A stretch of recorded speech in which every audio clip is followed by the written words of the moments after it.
Pessoal, boa tarde, tudo bem? Eu vou tentar prometer ser breve, tá? Então vamos lá. Bom, eu vou falar sobre alguns desafios de você poder criar e produzir e manter um produto digital, tá? Eu não vou falar muito da parte técnica, né? Que aí a gente começa a entrar muito ali no micro. Vou tentar me manter um pouco mais no conceito mais macro, alguma coisa que a gente consiga pensar em como que os produtos, principalmente os produtos lá de fora, eles estão se movimentando melhor do que os produtos daqui. E os daqui também estão começando a ter essa tendência de se aproximar dos produtos lá de fora, e a gente vai entender os porquês disso, tá? Bom, a gente, quando a gente compra alguma coisa, a gente espera que você dê o dinheiro para uma pessoa e aí essa pessoa ou essa empresa te devolva um produto, né, de volta. E é isso que acontece em grande parte do mundo, né, no mundo todo. Você dá uma grana, né, e eles te devolvem uma Ferrari ou te devolvem um iPhone, mais ou menos o mesmo preço ali, né? Então dá na mesma que se economizar. Então essa era a ideia dominante do marketing durante a vida do marketing toda. Tá?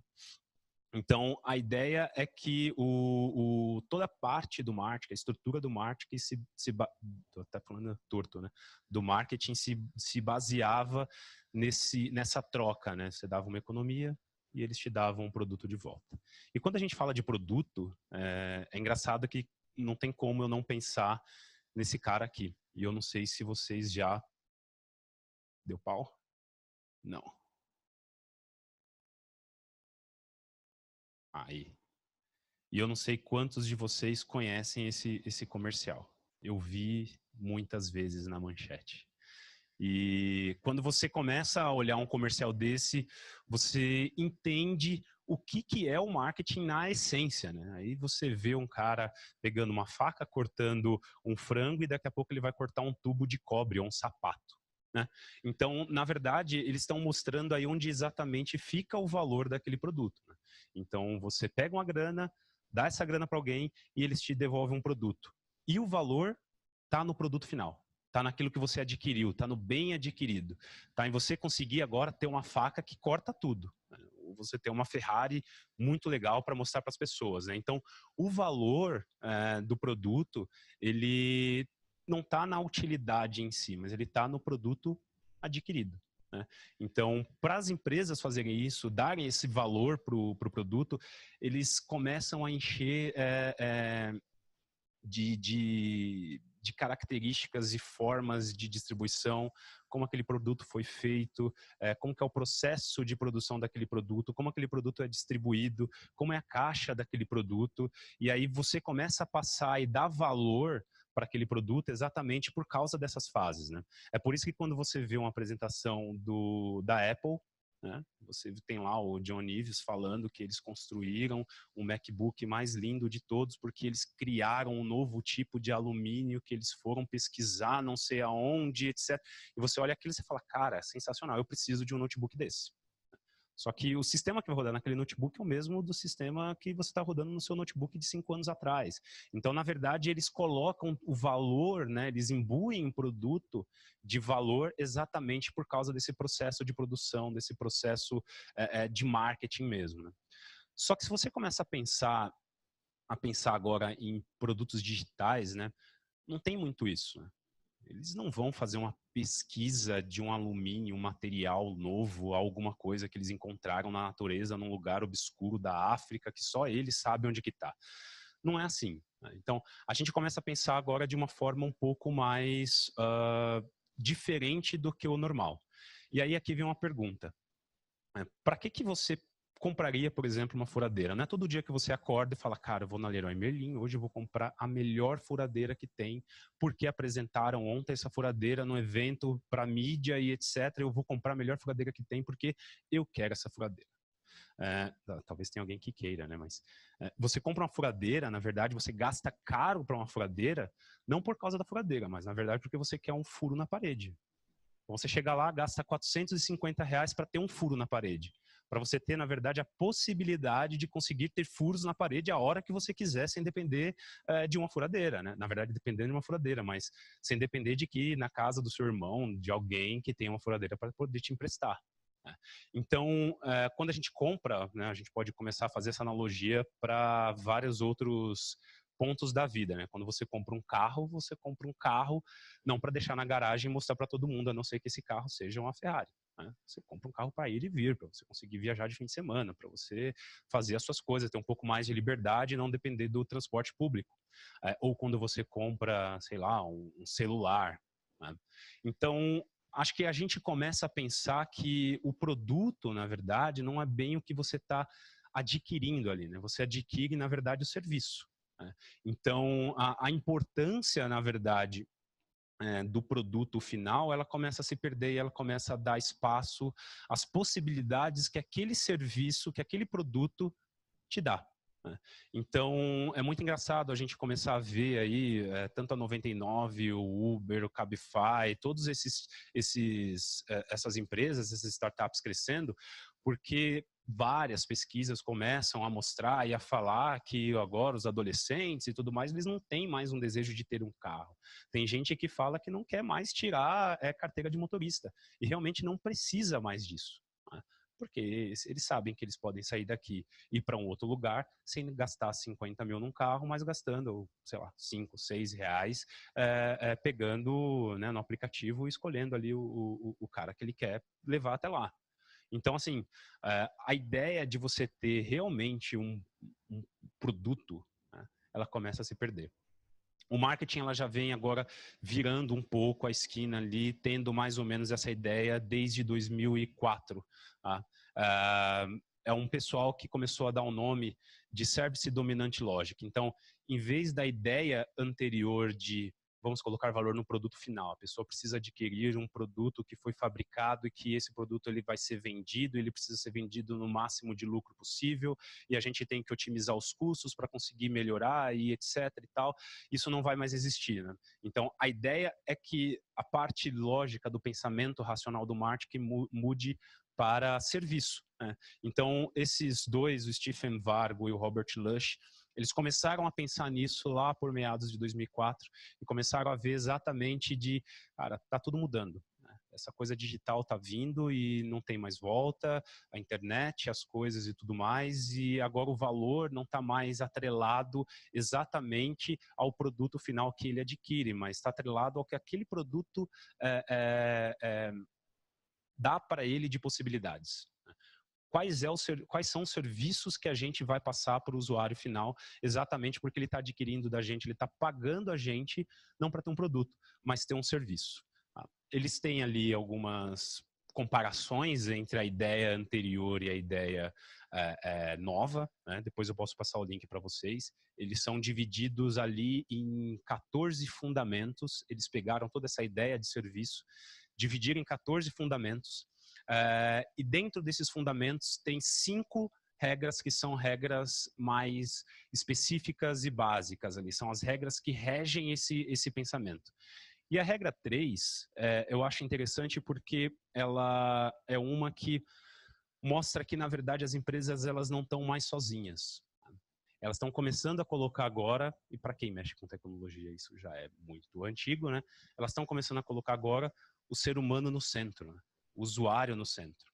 Então, a ideia é que todo mundo que está envolvido naquele serviço coloque o usuário no centro e aí todas essas empresas e pessoas envolvidas, elas cocriem valor a partir daquele serviço.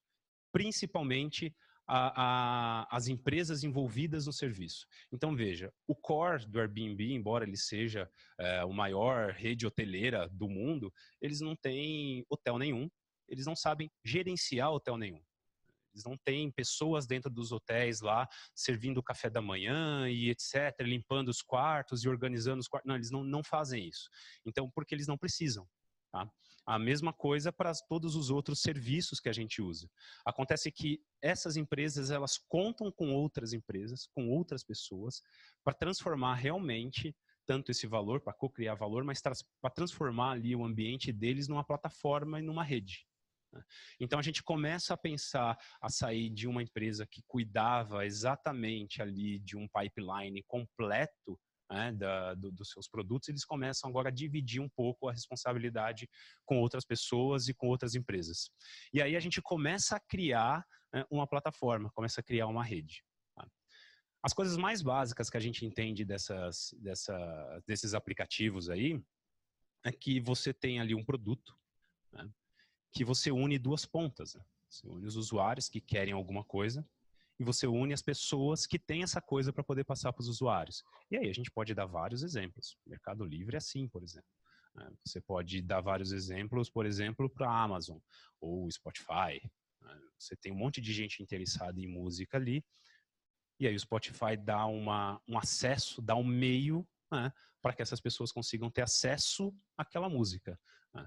Você pode ali ter um monte de gente com fome, né, e você dá a possibilidade dessas pessoas conseguirem encontrar os restaurantes. E aí você começa a criar uma rede. E aí você entende que essa rede, essa plataforma, porque que o seu produto está contemplando, está criando ali, ele não tem só duas pontas, ele começa a ter várias pontas. Né? Tem várias pontas exatamente porque você não faz mais as coisas sozinhas.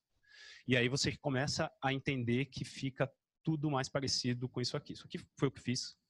Não trabalho no Spotify, pode estar tudo errado, mas se você, como cliente, olhar, você entende que tem várias pontas ali que o Spotify se estrutura para conseguir entregar o serviço dele para as outras pessoas. Tá? A gente pode fazer isso com praticamente qualquer empresa hoje. Então, quando a gente tenta cuidar de uma rede inteira, a gente tem um caminho muito grande para conseguir fazer a manobra. Quando a gente começa a pegar esse core e dividir para outras empresas, a gente começa a criar uma rede. E aí essa rede ela começa a ganhar forma, e aí cada ponta dessa rede começa a agregar e ter valor dentro desse ambiente novo criado. Quando isso acontece, acontece uma coisa muito legal que chama efeito de rede. E aí, quando esse efeito de rede ele está dentro desse ambiente, como que eu vou dizer, desse ecossistema que você criou, ele começa a se amplificar, porque cada uma dessas pontas elas estão fazendo coisas para que a sua rede ganhe mais valor, e se a sua rede ganha mais valor, as pessoas ficam felizes e as outras pontas ficam felizes também. O efeito de rede, ele é uma ideia muito, muito, muito antiga, que vem ali da lei de Metcalfe, que explica isso, né? Que fala que quanto mais pontas uma rede tem, mais valor aquela rede vai ter. E mais valor aquela rede leva para as pontas. Então, você quando pegou o telefone pela primeira vez e só tinha você com o telefone, não tinha valor nenhum, porque você não podia falar com ninguém, só você tinha o telefone. Isso acontece com o fax, acontecia com o ICQ, alguém do tempo do ICQ aqui, MSN e etc. Cara, só tinha você ali. Eu lembro que eu estava no bate-papo da UOL, lá atrás a pessoa, pega meu ICQ. Eu falei, que ICQ? Que ICQ? Aquele número enorme, não sabia o que era. E assim a rede vai sendo criada. Então, cada coisa que entra, cada ponta que entra nessa rede, mais valor essa rede dá para as outras pontas. Tá? Isso acontece com produtos digitais também. Tá? Então, quando você tem ali quando o seu produto começa a criar um ecossistema e esse ecossistema começa a ficar interessante para as outras pontas, essas outras pontas começam a se movimentar mais rápido porque o volume delas, a potência delas aumenta bastante e elas conseguem melhorar mais essa rede conforme o tempo vai passando. Então, aqui é um exemplo de qualquer um desses aplicativos ou esses serviços que a gente conhece de comida, né? Cara, se a gente tem mais usuários, a gente começa a ter mais pedidos, que começa a ter mais restaurantes. Se tem mais pedidos, a gente consegue ter mais motoqueiros, menos tempo de entrega. Se tem menos tempo de espera, se tem menos tempo de espera, a gente consegue ter mais usuários.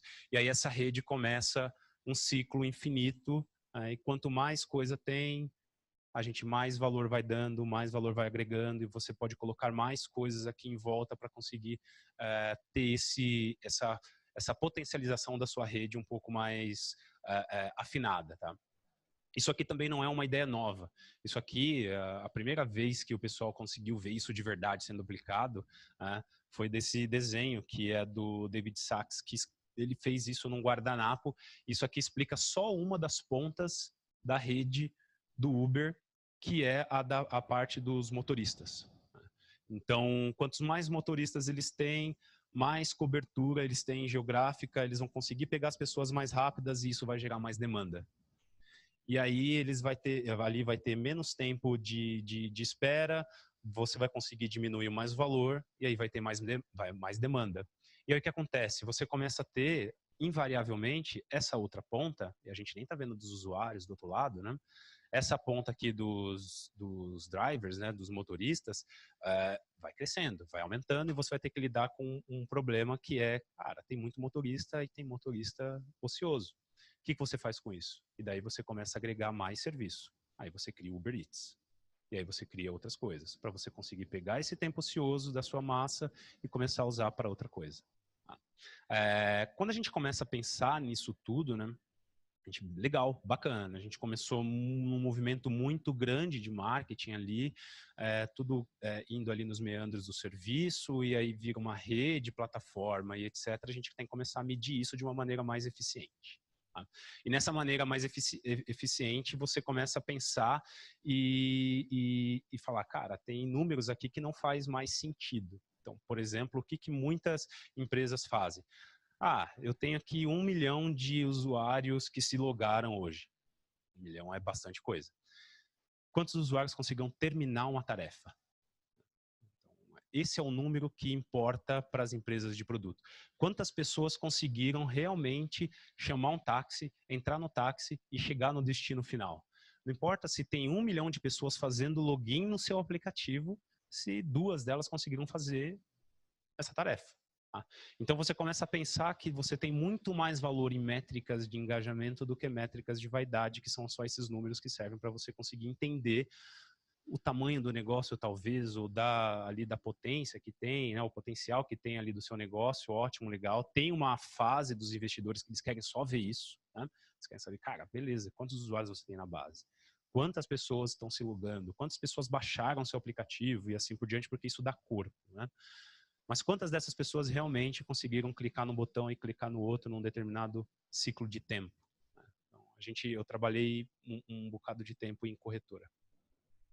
E a gente conseguia dividir muito bem ali quais eram as fases, né? Então, depois de toda a fase de cadastro, que não é fácil, vocês já se cadastraram numa corretora, você entende que aquilo ali é muito ruim, é um parto, você leva dias, dependendo dos problemas que dá, e que é bom e ruim porque, na verdade, aquilo ali é muito imposto por regras, né, do mercado, então é muito regulamentado, então é bom porque você sabe que não vai ter tanta fraude. Mas ali é muito grande aquele negócio. Então, a gente dividia nessa fase de cadastro e aí a gente chegava numa fase que a gente chamava de ativação, né? Que, na verdade, para a gente, um usuário que ativou é um usuário que terminou o cadastro e colocou o primeiro dinheirinho dele ali na corretora, mas ele não fez compra nenhuma, ele só colocou o dinheiro na corretora. Dado que tem essa fase, a gente, beleza, agora que ele pôs o dinheiro aqui, pessoal de growth, beleza, ok, vocês cumpriram com o papel de vocês, agora vamos avançar para a gente pegar esse dinheirinho e ser aplicado em um investimento. E depois que ele aplicou esse investimento, agora ele vai resgatar algum momento, né? Então, quando ele resgata, a gente tem mais um milestone, que é ele vai pegar esse dinheiro que ele resgatou e aplicar em outro investimento, e assim por diante. Todas essas tarefas e todos esses pontos a gente precisa entender como quantifica isso e como que a gente consegue fazer esse ciclo vicioso, né? Esse ciclo que a pessoa coloca dinheiro, resgata e reinveste e assim por diante. Como que a pessoa compra várias vezes no mesmo e-commerce. E aí você vai aí, dependendo do e-commerce, é uma tarefa muito difícil, porque se você compra um fogão num ano, muito provavelmente você não vai fazer uma recompra de novo desse mesmo fogão no ano que vem, a não ser se você for dar de presente. Mas você compra um fogão, você pode querer comprar uma geladeira que combina com fogão e assim por diante. Se você compra um móvel, a mesma coisa. Como que a gente consegue estimular esses usuários a engajarem mais com o seu produto, e isso falando de e-commerce, né? Mas em aplicativo ou em serviços, que é muito mais fácil. Mas isso a gente pode falar depois. Chegando ao final, então, resumindo, o valor não está mais no produto final, o valor está exatamente no serviço que você está prestando para aquele produto, então na utilidade fim daquele produto. Isso não quer dizer que você precisa vender carros, você pode mudar um pouco o contexto e começar a oferecer patinete para as pessoas, bicicletas e assim por diante, elas só querem ir e vir. Então você tem um serviço, você não está vendendo um, Se você, eu não sei quem foi no Salão do Automóvel, a Toyota está com um pensamento muito assim, né? Eles estão pensando muito em mobilidade urbana, eles não estão mais falando tanto de carro, eles estão lá com os carros deles, obviamente, mas eles sabem que isso vai passar um momento, né? Exatamente porque tudo é serviço, né? O seu produto, seja ele físico ou digital, ele é só um meio de distribuição para um serviço. Então pensa, o produto do Spotify não é o aplicativo dele, né? Porque você pode ouvir a música no seu aplicativo, no seu computador, na sua TV, ou daqui a pouco você pode falar para a Alexa tocar uma música e pronto. Então, não é o aplicativo, né, ou a interface gráfica que é o produto final do Spotify, é o serviço que ele presta. Então, daqui a pouco não vai ter mais interface gráfica. Se o Spotify ou qualquer outro desses serviços se estruturasse em cima dessa interface, já era. Ele não, alguma hora não vai ter interface, as pessoas vão usar essas coisas sem interface mesmo, porque pode ser mais fácil. Lembra, por exemplo, do iPod Shuffle? Não tinha interface nenhuma ali, é passar para frente e acabou, né? E um serviço, ele é criado para ele virar uma plataforma. Quando você faz um serviço virar uma plataforma, essa plataforma automaticamente se transforma numa rede, e essa rede aumenta e aí dá o efeito de rede, e esse efeito de rede ele tem que ser cíclico e ele tem que ser para sempre, porque ele dá valor para todas as pontas dessa rede. Tá? E aí você tem que ali agora só alimentar o monstrinho, né? Cara, como que a gente faz para ter mais restaurantes? Como que a gente faz para ter mais motoqueiros? Como que a gente faz para ter mais usuários? Como que a gente diminui o tempo de entrega? Como que a gente faz para diminuir o tempo de checkout no e-commerce? Como que a gente faz para os usuários visitarem mais a página do produto em vez de ficar visitando só a home? Diminuir mais essa jornada dele dentro do sistema. Tá? Então, acho que juntando tudo isso aqui, você começa a ter vários desafios para você conseguir criar realmente um produto digital. Obviamente, a gente pode entrar mais, como eu falei no começo, né? Se a gente começar a falar de desenvolvimento, design, começar a falar de todos os outros fatores, né? A gente começa a ter aí já uma expansão de um desafio um pouco mais tático em vez de estratégico, né? E aí essas coisas se juntam depois mais para o final. Muito obrigado, pessoal. Era isso.